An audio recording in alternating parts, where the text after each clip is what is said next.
السلام عليكم. هذه رسالة إلى السيد القائد العام للقوات المسلحة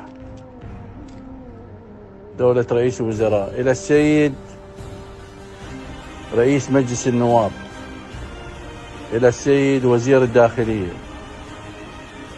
إلى كل شخص محترم بهذا البلد، إلى كل ضابط مهني غيور وكفور. يوم 13/5 الساعة 9 مساء كان هناك مؤتمر أمني في قيادة شرطة البصرة بحضور السيد قائد شرطة البصرة وحضور 27 ضابط رتبهم بين عميد إلى عقيد مدراء الأقسام بهذه المحافظة. أنا بدي أوجه رسالة إلى الضباط جميعا. شنو اللي دار بهذا المؤتمر؟ وشنو التهجم اللي تهجم به القائد على شيوخ العشائر، على أهل البصرة؟ وشنو الكلام البذيء اللي أترفع عن ذكره؟ هذا الموضوع بحاجة إلى محاسبة، هذا الموضوع بحاجة أن نقف أمامه، هذا الموضوع بحاجة إلى عدم المصالحة، هذا الموضوع بحاجة إلى حساب عسير وكبير جدا من قبل المسؤولين. شنو دور الشؤون الداخلية بالبصرة؟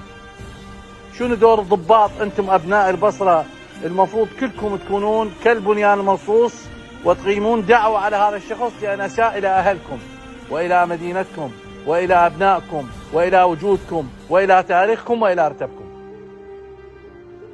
أنا أشكر موقف الضابط محمد السعدون، هذا الموقف البطل، هذا الموقف الرجولي اللي ما قبل بالإساءة على أهله وعلى ناسه، وقام الآن هو عنده دعوة هذا الضابط.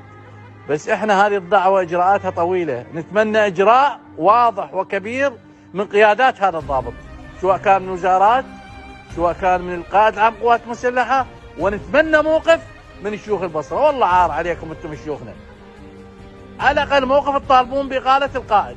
أنا منصور التميمي أطالب بإقالة هذا القائد ومحاسبته واتخاذ كل العقوبات الإجرائية والانضباطية والقانونية بحقه.